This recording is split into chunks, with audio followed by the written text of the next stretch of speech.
Hello students, welcome back. Now in this part of our video we have to discuss page 56, that is Hitler's rise to power. Until now we have discussed that how Germany was defeated in the First World War, that is from the period between 1914 to 1918. Then we have seen the birth of Weimar Republic and how the Weimar Republic was not accepted well by its own people because they have signed the Treaty of Versailles.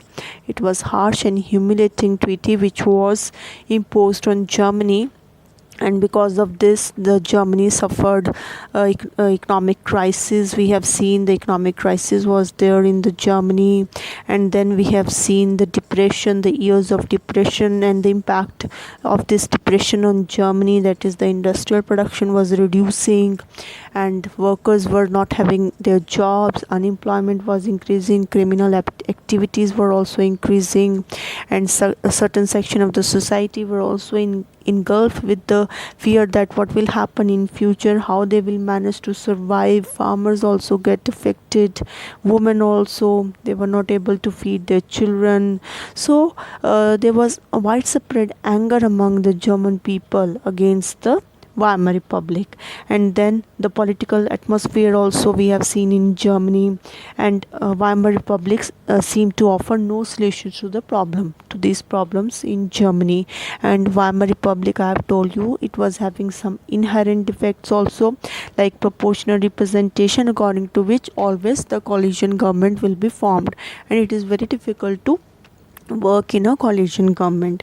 Then we have seen Article 48, according to which the president can rule by decree.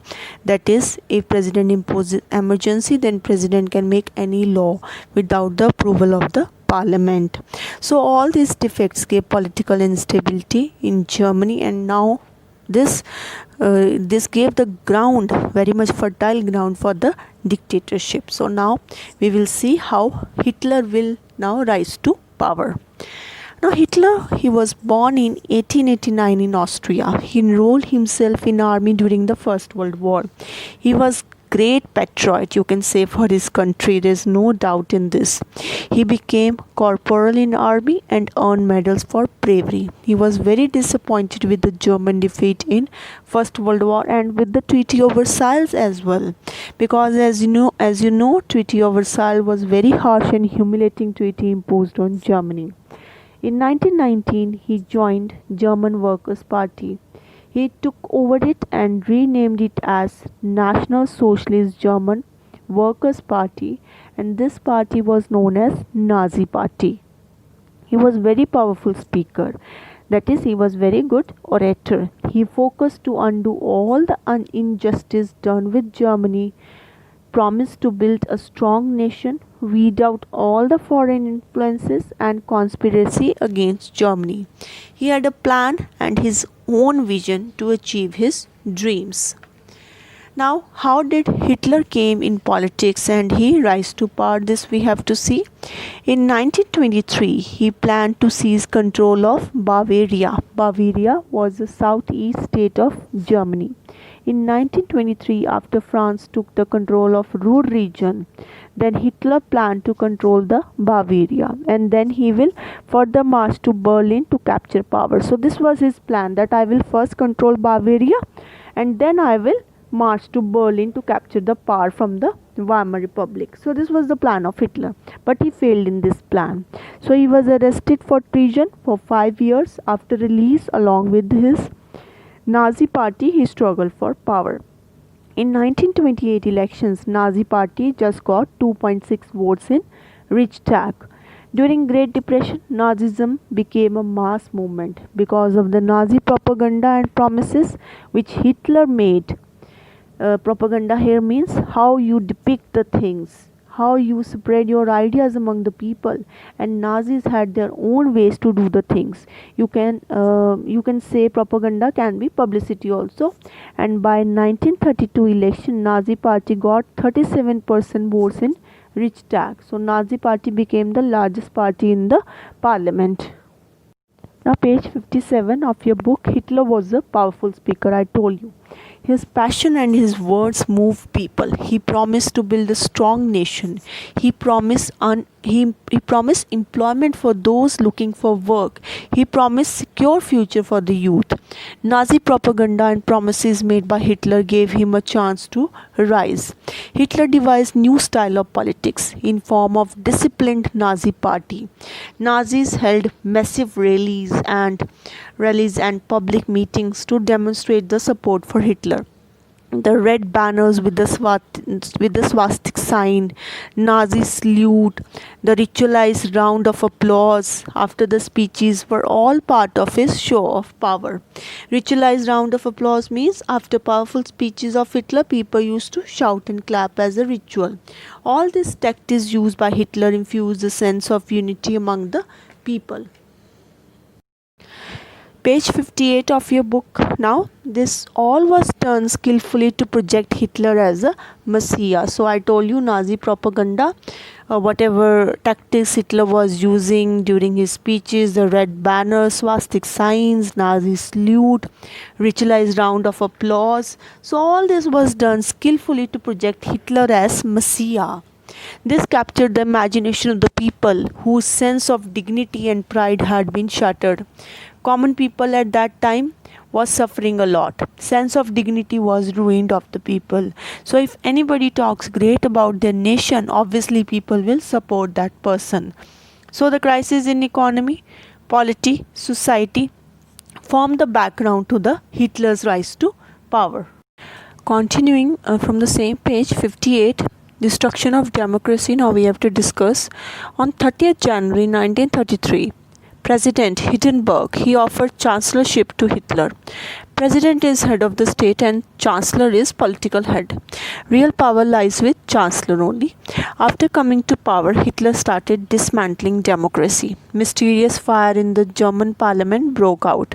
So Hitler issued fire decree on 28th February 1933. Under this, all civic rights were suspended, such as freedom of speech, press and assembly. Hitler increased concentration camps. Anyone who spoke against Hitler was killed. Communists were repressed. On 3rd March 1933, Enabling Act was passed. By this act, Hitler established dictatorship in Germany. Now Hitler can sideline parliament and rule by decree. Political parties and trade unions were banned except Nazi party. The state established complete control over economy, media, army and judiciary. To control people, special surveillance and security forces were formed to control and order society in way Nazi wanted.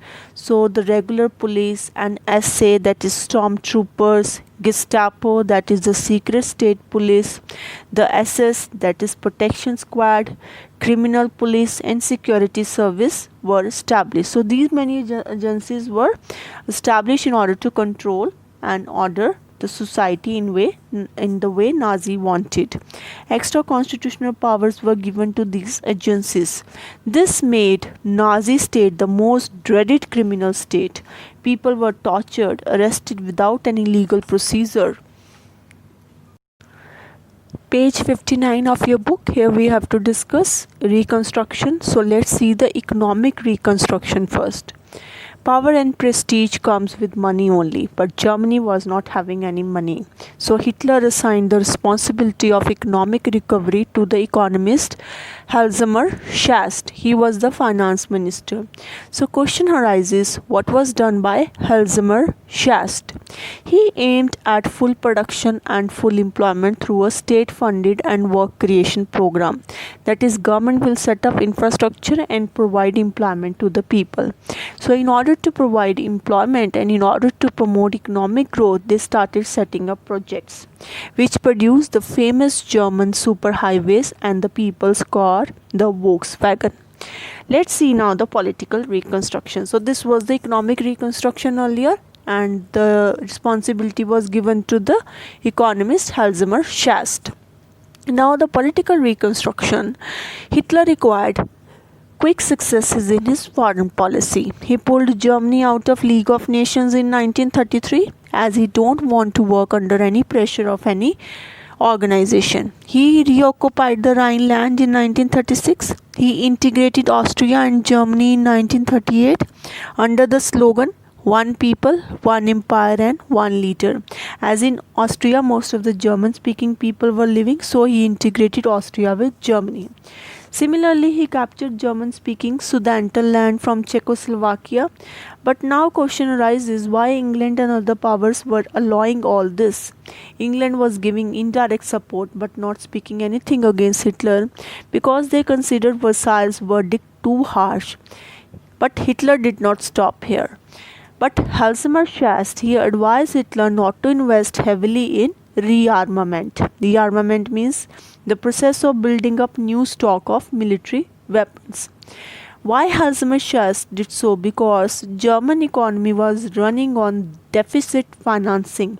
Here deficit financing means practice in which a government spends more money than it receives as revenue. So it means when expenditure is more and revenue is less. So whatever loans Germany was taking from other countries for economic development was spending on developing arms and not on creating infrastructure. But Hitler ignored him completely or his advice. Cautious people had no place in Nazi Germany, so Schast had to leave. Now page 60. Here we will see the Second World War and the downfall of Hitler. So Hitler chose war to come out of the economic crisis. Resources were to be accumulated through expansion of territory. So by war, territory will increase, resources will increase and industries will also increase. So this was the policy of Hitler. Keeping this in mind, in September 1939, Germany invaded Poland. So this started Second World War. When Germany invaded Poland, then France and England started war against Germany. Earlier, France and England, they have promised Poland that if German forces will show any aggression towards them, then they both will help them. Meanwhile, in September 1940, a tripartite pact was signed between Germany, Italy and Japan. So now position of Hitler became more strong. By the end of 1940, Hitler was at the pinnacle of his power. To ensure food supplies and living space for the German people, Hitler attacked the Soviet Union, that is USSR, in June 1949. Now this was the blunder which he has committed now. From here the downfall of Nazi party or Nazi period will begin. So German attack on Soviet Union proved to be historic blunder committed by Hitler. Now Germany was facing war on two fronts, Britain and France on the western front, Russia on the eastern front. Germany lost war on the eastern front very badly. On the western front, Britain was doing aerial bombing, and on the eastern front, full fight with the Soviet Red Army was going on. USA on the other hand was unwilling to enter in the war due to the fear of economic problem USA had faced after the First World War. But USA could not stay out of the war for long due to the Japan. When Japan bombed the US base at Pearl Harbor, the US entered the Second World War, and the Second World War ended in May 1945 with Hitler's defeat and USA dropping atom bombs on Hiroshima in Japan. Now, from this brief account of what happened in the Second World War, we will now return to the Helmut and his father's story, a story of Nazi criminality during the war.